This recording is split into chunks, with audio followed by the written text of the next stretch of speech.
What's up, y'all? So,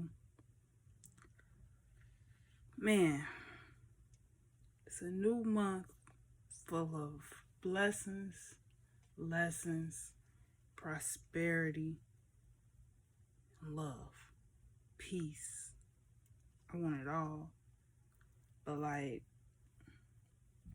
something that really, touched, that just threw me off a little bit was a conversation I had with my grandma. But the conversation that put a lot of things into perspective was a conversation I had with a 10-year-old. So I'm talking so in this on this conversation that I'm having with myself right now, I'm reflecting on a conversation I had with an 80-year-old and a conversation I had with a 10-year-old. And it's so crazy cuz you would think I had the wiser conversation with the 80-year-old, but when I tell you that conversation blew up into smoke, I mean it. Because just like I was telling the little 10-year-old, like nobody on earth is perfect. But also in saying that, it's a lot of adults that act like they got it all together, that say this, say that, but at the end of the day, they know they're in the same position that we are in. Just they're just older. They're just a little bit more seasoned. They just been around here longer. And it's like the 80-year-old got offended when I said that, like just because I'm younger, I can't see the world. I don't know enough about the world to know what I know about the world. Like I ain't saying I know everything. Like I won't ever do that to myself. Lie to myself and act like get let my ego get that big to where I feel like I know everything. No. A wise person knows that they know nothing at all. But in saying that a wise person knows that they know nothing at all, you have to be open to learning. You have to have your mind. You have to allow God to speak to you how God speaks to you. And it's like no one can tell you who or what God is for you. Like, and that be the thing with having a conversation with my grandmother, because she this so called diehard Christian, and it fits her, it works for her, it always worked for her. So I can't shame her for that. But don't try to force that narrative down me because that's what you believe. Like that's my thing, and that's similar to what I was telling 10-year-old. Like don't like the I told her the most powerful thing for her to have as a woman is a unpenetrable mind. Because it's like people will try their best to try to get you to see the world, how the world looks through their eyes. Because like once you see how the world looks through their eyes, they can control how the world looks through yours. And then that validates how they feel about the world. So it's like, for instance, if I pray a lot. Lately it's been more heavy than not. So it's like if me and God have a stable relationship and I tell God I'm gonna trust you, why would I go listen to a human and say a human who tells me to do the opposite of what God tells me to do? Like, and that be the thing.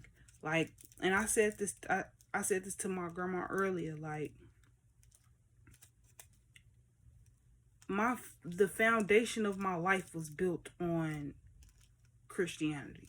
I don't identify with Christianity because, for one, she called me my grandma, she snapped me out of that when I was, and like she don't realize, like, this is why I practice forgiveness on a day-to-day basis now, because like the thing is, people know not what they do. So when I was 13 years old, I stopped going to church because my my church family, my church aunties, they I had church with them this one midweek or whatever, and they asked me the question, do I fear God? I said no. At the time, I didn't understand what the question meant, so I was indecisive with my answer. But after that, life changed for me, because it's like, we may not realize the power of our tongue, but me declaring that, I was liberated in a sense. My mind was liberated, because in my head, I'm a Christian. I go to church every Sunday. Only thing that makes me different from everybody else is that I didn't get baptized yet. But growing up, they wanted us to come to that decision, to allow us to make that decision for ourselves. And as I've gotten, no, it was a conversation I had with my grandma afterwards when I was 13. I told her, I kept telling her, like, I'm a Christian. She said, no, you a heathen. You ain't no Christian. I didn't know what a heathen was. To me, it sound bad. So I'm like, okay, this person that I trust, this person that I believe in, whose word I trust in, said that I'm not a Christian. Okay, so what am I? I went through that phase of trying to understand, who am I in the world? If I'm not who I thought I was, who am I? I defined it for myself. I had to go through a lot. I had to go through a lot in life alone, but I came to the realization of who I am and what I stand for. And now that I don't stand for the same thing that she stands for, now I'm wrong. Now my perspective is not acceptable, because I don't identify how you identify. And it's like, who's to say that I am wrong? I'm not saying you are, but who's to say I am wrong? Like, how can you shame, blame, and disown me, shun me, because you don't like what I believe? At the end of the day, this is my life. This is my story. So whatever comes of my belief affects me. It has nothing to do with you. And it's like, she couldn't see it. She didn't want to see it that way, because to this day,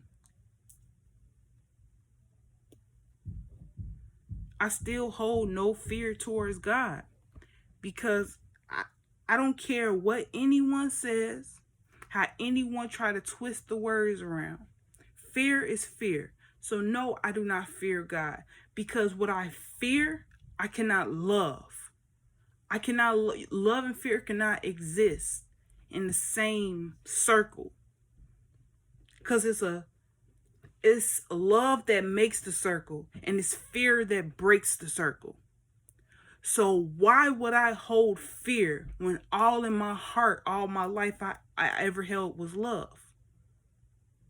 I won't do that to myself. Fear blocks your heart chakra. And if you aren't aware of how powerful the tongue is, even in the small things that you may not think is relevant, if you are unaware of how all of this plays a part, then you doing yourself a disservice, and you doing whoever comes after you a disservice, because you're not allowing your mind to think. You're not allowing God to come through your vessel and show you the truth. Like, when I was in first grade, I learned this quote from the Bible, the scripture, Jeremiah 29:11. For I know the plans I have for you, plans to prosper you, not to harm you, plans to give you hope in the future. I learned that when I was in first grade. And me saying that's like an accountability thing for me.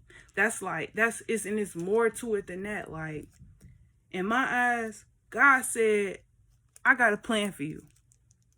When I got older, God showed me, like, hey, yo, look, I got a plan for you.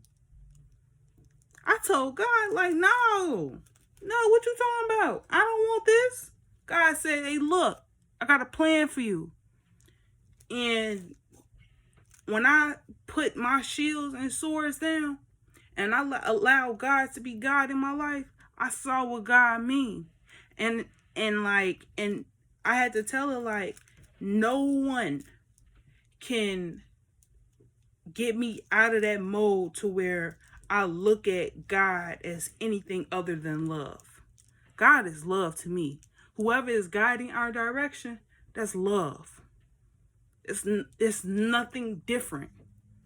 And I don't care what anybody say. No, I don't pray to Jesus. No, I don't read the Bible. I pray to God.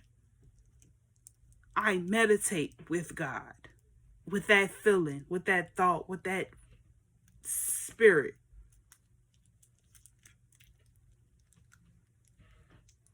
And the problem comes in when we start listening to other people's opinions, because that's what they are.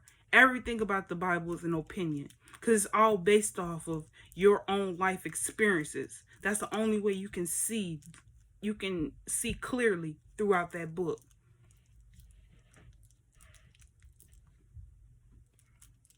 So it's like, who am I to say what you believe is wrong? Just like, why would I allow you that much power over me to tell me what I believe is wrong? God didn't tell you to tell me that. Your ego told you to tell me that. And that's what I had to explain to my 10-year-old bestie. Like, the thing is, it's a lot of people that grow up with the beliefs in the store, but with the beliefs they hold dear, that help them within their storybook. And that is true to them in their storybook. But when it comes down to yours, you have the power to write your own. You just have to think for yourself. You don't have to allow anyone to twist your arm and make you think things are what they say they are. No, life is what you claim it to be. Because, like, if you really look down into the Bible, in the beginning was the Word, and the Word was God, and the Word is God. Okay, so the beginning was a word. So the first thing you can do when you wake up is speak. The first thing you do when you walk in a room, you speak. You speak.